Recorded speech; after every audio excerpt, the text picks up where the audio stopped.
السلام علیکم ناظرین۔ عمران خان نے اپنا اڈیالہ میں بیٹھے ہوئے صحافیوں سے بات کرتے ہوئے کہا کہ اسٹیبلشمنٹ کو انہوں نے کبھی بھی ڈائریکٹ الزامات نہیں لگائے بلکہ انہوں نے ہمیشہ تنقید کی ہے، لیکن جب ہم ریالٹی کو دیکھتے ہیں تو گراؤنڈ ریالٹی اس کے برعکس ہے۔ عمران خان نے ہمیشہ جلسوں میں، خطاب میں، انٹرویوز میں ہمیشہ یہی کہا ہے کہ اسٹیبلشمنٹ کا قصور ہے، یہاں تک کہ ان کی حکومت گرانے، الیکشن میں دھاندلی اور یہاں تک کہ ان پہ جان لیوا حملہ کے اوپر بھی انہوں نے اسٹیبلشمنٹ کو ہی مجرم قرار دیا، یہاں تک کہ انہوں نے تو کسی ایجنسیز کا بھی نام لیا جو اس میں ملوث ہیں۔ لیکن عمران خان نے اپنے خطاب میں یہ بھی کہا کہ ان ایجنسیز کے بندوں کا یہاں پہ کیا کام تھا۔ ان کا کہنا ہے کہ یہ مجھ پہ جان لیوا حملہ کرنے آئے تھے۔ انہوں نے یہاں تک کہا کہ جنگل کا قانون ہے اور یہ بھی کہا کہ عاصم منیر کا میں زندگی بھر تک پیچھا نہیں چھوڑوں گا۔ تو اب اچانک سے ایسا کیا ہوا کہ سب کچھ پایا ہی پلٹ گئی؟ ناظرین آئیے سنتے ہیں سینئر تجزیہ کار حبیب اکرم نے اس کی کیا کہا، پھر اس پہ بات کرتے ہیں۔ مہر، جتنے بھی الزامات ہوں یا جو کچھ بھی ہو، دراصل وہ ایک خاص تناظر میں ہوتا ہے سیاست میں، اور ہم نے دیکھا ہے کہ اس کا تناظر دراصل اپریل 2022 سے شروع ہوا تھا۔ اپریل 2022 سے شروع ہونے والے جو واقعات کے سلسلے نے ایسے رخ لیے، بعض ایسے موڑ مڑے کہ جس میں تلخیاں دونوں طرف بڑھتی چلی گئی اور بڑھتے ایک دوسرے کے بارے میں یہاں تک بھی کہا گیا کہ آج بھی لوگ کہنے والے ولی خان کی بات کو ریفر کرتے ہیں کہ جو انہوں نے حق صاحب کو مشورہ دیا تھا کہ قبر ایک ہے اور بندے دو ہیں۔ تو لڑائی کو بڑھاتے چلے جانا ہے یا لڑائی کو کم کرنا ہے؟ اب اگر یہ پچھلی ساری باتوں کو یاد کیا جائے تو پچھلا دونوں فریقوں کے پاس، ہر ایک کے پاس کوئی نہ کوئی جواز ہوگا۔ کوئی یہ کہے گا کہ پہلے انہوں نے یہ کیا تھا تو میں نے یہ کہا تھا، اور پھر کوئی یہ کہے گا کہ انہوں نے یہ کہا تھا تو ہم نے یہ کہا تھا، ایسا کیا تھا تو پھر ہم نے کہلوایا تھا۔ پھر یہ ہر ایک کے پاس اپنی اس حرکت کا جو ناپسندیدہ جو صورتحال تھی جس میں دونوں نے ایکٹ اور ریئیکٹ کیا، اس میں ہر اپنا جواز ہوگا۔ لیکن سوال یہ ہے کہ ہمیں کیا وہی کھڑے رہنا ہے یا آگے چلنا ہے؟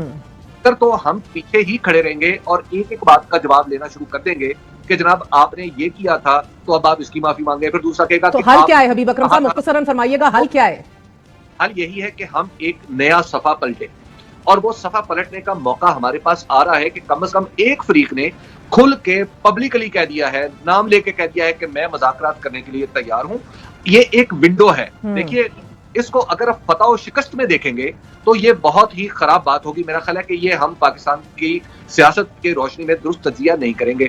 اگر اس کو کسی مذاکرات کی صورت میں فتح اور شکست کا سوال نہیں ہے، مذاکرات کی صورت میں حالات کو نارمل کرنا ہے، یہ ہے اس کا اصل مقصد۔ اور سہیل وڑائچ صاحب، آپ کے نزدیک اس کا حل کیا ہے؟ دیکھیں، ایک تو ہے میرا پرسنل ویو کہ کیا ہونا چاہیے۔ تو میں تو گزشتہ 1.5 سال سے یہ کہہ رہا ہوں کہ مصالحت ہی واحد راستہ ہوتا ہے، لڑائیوں سے کبھی راستہ نہیں نکلتا، نہ اس سے کبھی کوئی ملکوں کی فلاح ہوئی ہے، یا انارکی پھیل جاتی ہے یا خون جو ہے وہ بہتا ہے۔ تو یہ دونوں چیزیں ٹھیک نہیں ہیں۔ ہم نے دیکھا پاکستان جب بھی مثبت سمت میں چلا ہے، مصالحت ہوئی ہے، مفاہمت ہوئی ہے، ولی خان اور بھٹو اکٹھے بیٹھے، مولانا فضل الرحمان اور جماعت اسلامی، مولانا مفتی محمود اور جماعت اسلامی جو ایک دوسرے کے دشمن تھے وہ اکٹھے بیٹھے اور 1973 کا آئین وجود میں آیا، ٹھیک ہے۔ تو اب خان صاحب تو یہ ماننے کو تیار نہیں ہے۔ اب دوسری طرف ہے کہ جس طرف حالات جا رہے ہیں، مجھے یہ ڈر لگ رہا ہے کہ کوئی بڑا تصادم ہونے والا ہے۔ اور میں تو ابھی چند دن پہلے میں نے لکھا تھا کہ ایک اور سکوت ڈھاکہ، میں نے تو یہ بار بار یہ کہہ رہا ہوں کہ جب قوم کے مختلف طبقے یا مختلف ادارے باہم ان کی لڑائی ہوتی ہے تو اس میں ریاست کا بھی نقصان ہوتا ہے، ان اداروں کا بھی نقصان ہوتا ہے، اور سب سے زیادہ عوام کا نقصان ہوتا ہے۔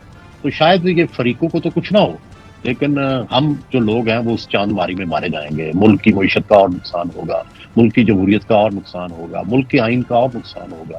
تو بنیادی بات یہ ہے کہ کسی ایک کو ذمہ دار ٹھہرانا بھی ٹھیک نہیں ہے، لیکن ہمیشہ یہ ہوتا ہے کہ جب لڑائی ہو تو ایک بندے کو لچک دکھانی پڑتی ہے، لچک کوئی دکھانے کو تیار نہیں ہے۔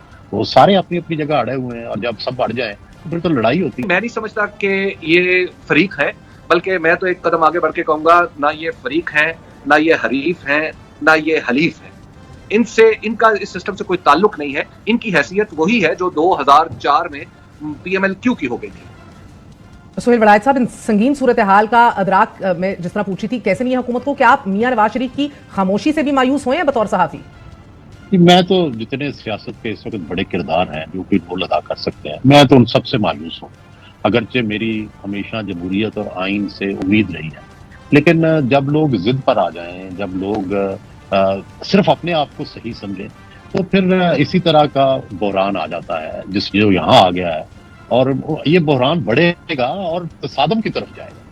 جیسے کہ آپ نے سنا، سہیل بڑیچ کا کہنا ہے کہ میں تو ہمیشہ سے ہی کہتا آیا ہوں کہ ان میں سے لڑائی جھگڑے میں، خون خرابے میں ہمارے ملک کا ہی نقصان ہوگا۔ ان کا کہنا ہے کہ جب ملک کو ترقی کے لیے چلانا ہوتا ہے تو دو مخالف پارٹیوں کو بھی مل کے بیٹھنا پڑتا ہے۔ انہوں نے ہسٹری سے کچھ ایگزامپلس بھی دیں۔ ان کا کہنا ہے کہ اب بیٹھ جانا چاہیے اور واحد حل یہی ہے کہ بیٹھ کے بات چیت کر کے ان مسئلوں کا حل نکالا جائے۔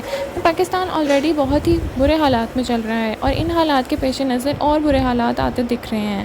ناظرین، آپ کا کیا خیال ہے؟ اپنی رائے کا اظہار نیچے کمنٹ سیکشن میں ضرور کیجیے گا۔ ویڈیو اچھی لگے تو لائک اور شیئر کرنا نہ بھولے گا۔ Thank you.